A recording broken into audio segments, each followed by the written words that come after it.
안녕하세요. 맘속에 좀 아는 언니 지민 언니입니다. 육아를 하다 보면 처음 듣는 단어들이 있어요. 그 중에서는 전문적인 육아 용어도 있고요. 신조어도 있고 줄임말도 있는데 오늘은 맘속 엄마들이 대상으로 궁금해하는 육아 용어에 대해서 한번 알아봤습니다. 자, 어떤 용어를 궁금해하는지 그 리스트와 뜻에 대해서 알아보도록 할까요?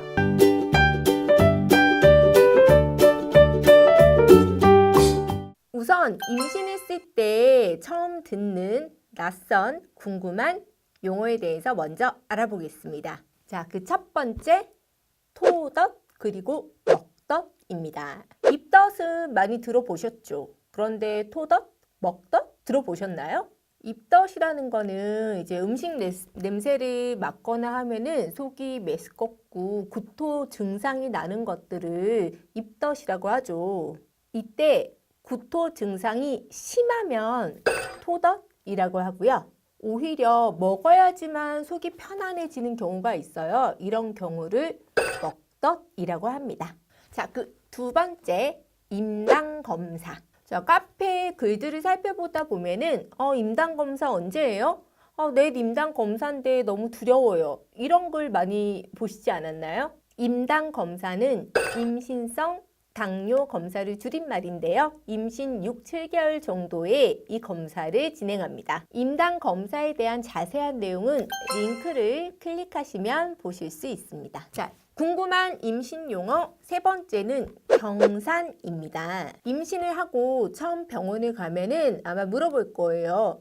초산이세요? 경산이세요? 자, 이럴 땐 당황하지 말고 처음 출산이라면 초산, 둘째 이상 출산이라면 경산이라고 얘기하시면 됩니다. 궁금한 임신 용어 네 번째는 자분 그리고 제왕입니다. 자분은요 자연분만의 줄임말이고요. 제왕은요 제왕절개의 줄임말입니다. 자, 여기까지는 임신 중 궁금했던 용어들을 정리해 보았고요. 자, 육아를 시작하면 이런 단어 정말 많이 듣는데 이거 무슨 말인지 모르겠어요 하는 육아 용어 이제 알아볼까요?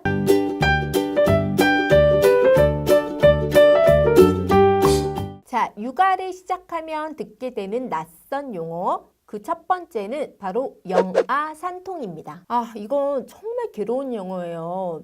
아기들이 자다 보면은 막 자다가 갑자기 막 우는 경우가 있어요. 근데 그 중에서도 영아 그 4개월 이하의 영아가 주로 저녁이나 새벽에 이유도 없이 발작적으로 울거나 보채는 증상을 영아산통이라고 합니다. 의학적으로 아직 정확한 원인이 밝혀지지 않았어요. 하지만 대부분 소화 기능이 미숙해서 이런 영아산통이 발생하는 경우가 많다고 합니다. 그래서 영아산통을 배앓이 그리고 영어로는 콜릭이라는 용어로 부르기도 한답니다. 이 영아산통은 아직 확실한 치료법이 알려지지 않았기 때문에 더 힘들어요. 이 영아산통에 대해서도 엄마가 어떻게 해줘야 되는지 링크 제공해 드릴 테니까 꼭 읽어보세요. 궁금한 육아 용어 두 번째는 사경입니다. 아기가 처음 태어나고 나면은 정말 사소한 거 하나하나 다 신경이 쓰이게 되는데요. 그 중에서 하나 신경 쓰이게 되는 것이 대부분 아기가 한쪽으로만 고개를 돌려서 잔다 아니면 애가 한쪽으로만 바라봐요 이런 말씀들 정말 많이 하시거든요. 보통의 아기들이 대부분 본인이 익숙한 쪽으로만 이제 고개를 돌려서 자거나 바라보는 경향이 있긴 있어요. 그런데 그 중에서도 한쪽 목의 근육이 짧아져서 고개가 기울어지고 이렇게 돌아가는 것을 선천성 근성 사경이라고 합니다. 이건 신생아 때 잘 관찰하셔야 하는데요. 목을 애가 가릴 때가 됐는데 자꾸 이렇게 한쪽으로 기울어지거나 목에 어떤 덩어리가 만져진다. 그러면 바로 병원으로 가보셔야 합니다. 엄마들이 궁금해하는 육아용어 세 번째는 원더윅스였어요. 자, 요즘 원더윅스라는 말 정말 많이 써요. 아기는 정신적인 급성장기와 신체적 급성장기가 있는데 이 정신적 급성장기를 바로 원더윅스라고 합니다. 이 시기에 엄마와의 애착 관계가 재형성되고 몸도 눈에 띄게 성장하는 때라 엄마의 사랑이 더 필요한 시기입니다. 생후 20개월 동안 총 10번의 급성장기를 맞는다고 하는데요. 이 원더윅스 주기별 특징과 그리고 어떻게 대응해야 되는지에 대해서는 링크를 읽어보시기 바랍니다. 아마 읽어보시면은 우리 애가 이때 이래서 이런 반응을 보였었구나 하고 이해가 쉽게 되실 거예요. 자, 그 다음 궁금한 육아 용어는 모로 반사입니다. 왜 아기가 태어나면 속삭이로 꽁꽁 싸매고 있어야 아기가 놀라지 않는다고 하죠. 아기가 어떤 큰 소리가 나거나 아니면 몸의 위치가 바뀌거나 하면은 이제 팔다리가 움츠러지듯이 놀라는데 이 반응을 모로 반사 혹은 놀람 반사라고 합니다. 보통 3개월이 지나면 이 모로 반사는 다 없어진다고 하는데요. 아기에 따라서 6개월까지 가는 경우도 있다고 해요. 그래서 아기 이 가슴을 잘 눌러줘야 아기가 안정감을 느끼고 숙면을 취할 수 있거든요. 따라서 속삭이는 아기가 아무리 불편해 보여도 당분간은 꽁꽁 싸매주시는 게 좋습니다. 언니가 추천하는 속삭이는 일전에 영상으로 소개되어서 나간 적이 있거든요.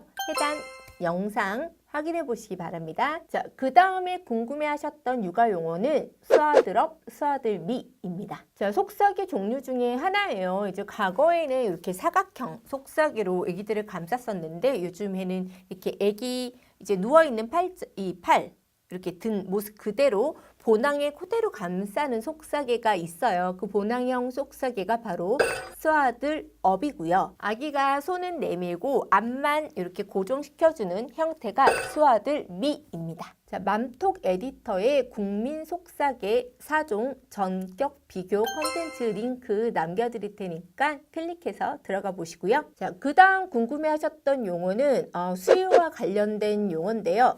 사출, 완모, 완분, 혼합, 직수, 꼼수, 밤수, 유축, 단유 같은 키워드들이었습니다. 자, 완모는 완전 모유 수유라고 해서 모유 수유만 하는 것을 완모라고 하고요. 반대로 완분은 완전 분유 수유만 하는 걸 완분이라고 합니다. 자, 이 모유와 분유를 함께 섞여서 먹이는 건 바로 혼합 수유라고 하거나 혼합이라고 하고요. 젖병 없이 엄마 젖을 직접 물려서 먹이는 것을 직수라고 합니다. 밤수는 밤에 하는 수유, 밤중 수유를 줄여서 밤수라고 하고요. 꿈수는 밤수 중에 하나인데 꿈나라 수유를 줄여서 하는 말입니다. 사출이라는 말도 있는데요.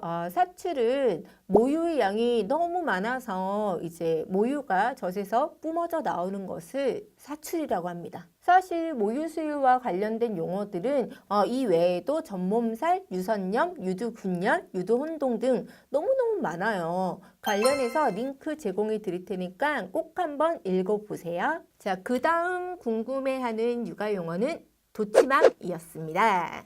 어떤 분은 도치맘이란 태그가 너무 많아서 요즘은 도치라고 태명을 많이 짓나 보다 라고 하셨대요. 근데 알고 봤더니 도치맘은 도치라는 태명이 아니고요. 고슴도치도 제 자식은 이뻐한다는 말이 있잖아요.